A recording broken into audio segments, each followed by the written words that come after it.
Más reacciones, amigos de parte en la Asamblea Nacional. Dice, no tenemos que reaccionar en base al capricho, sino a la realidad social y económica del país, afirmó el asambleísta Javier González al referirse a los aranceles e impuestos a Colombia. Señaló que Ecuador no debe buscar conflictos externos con países que, según indicó, han contribuido a fortalecer al país y advirtió que este tipo de decisiones podría afectar la estabilidad económica y energética. Añadió que la ciudadanía debe mantenerse alerta ante posibles consecuencias, como nuevas crisis eléctricas o impactos económicos.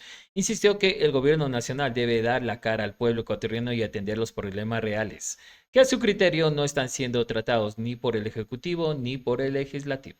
Por supuesto, yo creo que hay que tener un poco de cordura, sindéresis y objetividad en relación a todo lo que pasa con el país. Nosotros como Ecuador, considero, no tenemos que reaccionar en base al capricho, sino en base a la realidad social y económica de nuestro país.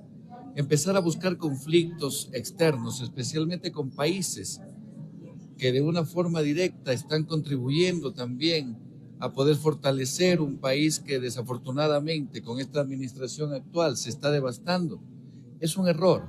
Entonces sí considero que el pueblo ecuatoriano, nuestros ciudadanos, nuestras ciudadanas, deberían estar alertas en relación a todo lo que va a suceder, porque luego nos pueden llegar con la mentira de que por otras situaciones el país nuevamente no tiene luz eléctrica, de que por otras situaciones el país nuevamente entra en crisis energética, de que por otras situaciones el país nuevamente se perjudica económicamente. Yo creo que debe este gobierno nacional dar la cara y darle la cara al pueblo ecuatoriano, ya un pueblo ecuatoriano indignado. Estamos muy preocupados por eso, pero desafortunadamente ni en el gobierno nacional, el ejecutivo, ni aquí en el legislativo se tratan las cosas que deben tratarse. Listo, gracias. Por otro lado, amigos, el embalse de la hidroeléctrica Mazar está a poco más de 9 metros de alcanzar su nivel máximo. Esta recuperación se da principalmente por las lluvias. Esperemos que se mantenga así, realmente ahora que ya no vamos a tener energía por parte de Colombia. Esperemos que realmente se mantenga de esa forma, porque de lo contrario, estamos en problemas.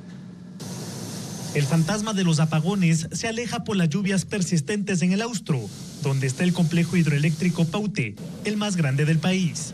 El nivel de la cota del embalse de Mazar, que recoge el agua del río Paute, se ha recuperado. Este día alcanzó 2.143 metros con 82 centímetros sobre el nivel del mar y se ubica a 9 metros con 18 centímetros de su nivel máximo. Esto contrasta con lo que sucedía los primeros días de enero, cuando la represa estaba a 16 metros de su nivel máximo. Dos factores contribuyen a su rápida recuperación. El primero son las lluvias. Las precipitaciones han sido frecuentes a partir del 10 de enero en los afluentes que desembocan en el Paute. El 7 de enero, el río Paute trasladaba 13 metros cúbicos por segundo, una cifra considerada baja. Hoy está en 67 metros cúbicos por segundo. El segundo factor para la recuperación es que los técnicos limitan el uso de la hidroeléctrica Mazara. Así se busca que los niveles de la represa no bajen. 9 de los últimos 11 días ha permanecido sin generación. Tiene una capacidad instalada para 170 megavatios. La intención es ahorrar el líquido para temporadas de sequía que se dan entre febrero y marzo. La Corporación Eléctrica del Ecuador suple la falta de esta hidroeléctrica con la generación de Coca-Cola Sinclair, que ha llegado a aportar con hasta el 60% de la energía hidroeléctrica que necesita el país, según el Operador Nacional de Electricidad. 60%. También se mantienen altas las importaciones desde Colombia, que representan el 5% de consumo nacional, y la generación térmica está a su máximo nivel. Bueno, para que ustedes escuchen entonces, por ahora estamos bien. Esperemos que sigamos así, ¿no? Porque si se van las lluvias, ahí sí la cosa se va a poner triste. Pero bueno, ahora, 60% produce Coca-Cola Sinclair. No que esas obras del correísmo no servían, que por qué construyeron hidroeléctricas, por qué, por qué. Eso es lo que siempre nos preguntamos, cómo puede haber gente tan mal agradecida. ¿Quién construyó Coca-Cola Sinclair? Ah, te olvidaste. Jorge Glass. ¿Dónde está Jorge Glass por aportar un gran proyecto para el país y que está salvando de un colapso energético? ¿Dónde está? En la roca, torturado. Ustedes vean, amigos, cómo somos. Por otro lado, el asambleísta Cons Córdoba manifestó, no le tenemos miedo y vamos a ver lo que el señor Castillo dice, afirmó el asambleísta Cons Córdoba al referirse a su notificación para comparecer ante el Consejo de Administración Legislativa, señalando que asistirá a la sesión para atender la institucionalidad, que según dijo está degradada. Y no únicamente su posición personal, cuestionando el incumplimiento de responsabilidades por parte de las autoridades y afirmando que existe una disputa entre Operancia y el pueblo abandonado, además de denunciar que presentó una recusación en la Corte Constitucional contra la jueza Claudia Salgado. Pero bueno, escuchemos mejor sus declaraciones. Bueno, me han notificado, entiendo que el día de mañana va a ser la sesión del CAP. Vamos a asistir, pues, no le tenemos miedo. Y vamos a ver lo que el señor Castillo dice, pues. Es evidente el incumplimiento precisamente de sus responsabilidades en el buen sentido de darle dignidad a esa institución.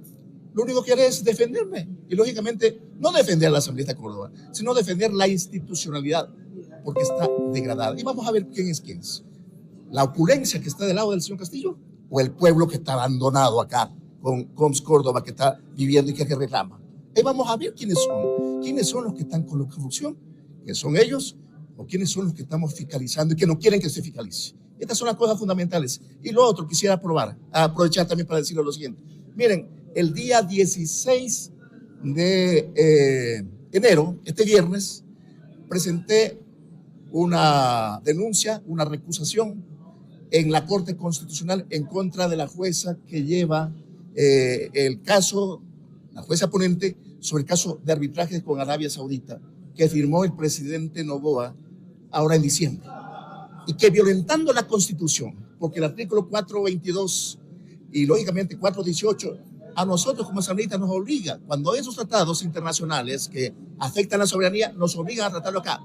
Pero se ha pasado y le envía a la Corte Constitucional. Y la Corte Constitucional, lógicamente, su sorteo cae en manos de la doctora Claudia Salgado. La doctora Claudia Salgado tiene conflicto de intereses.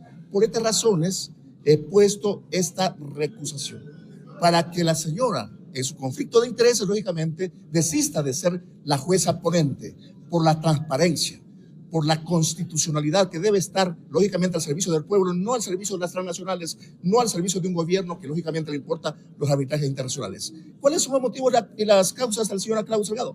La señora Claudia Salgado, 2018-2023, fue la directora nacional directora de Asuntos Internacionales y de Arbitrajes de la Procuraduría General del Estado.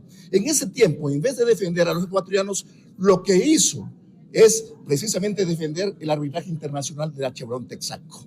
Y además, por haber sido la primera de la terna enviada por el presidente Noboa para la reestructuración de la Corte Constitucional, ahora aquí en el 2025.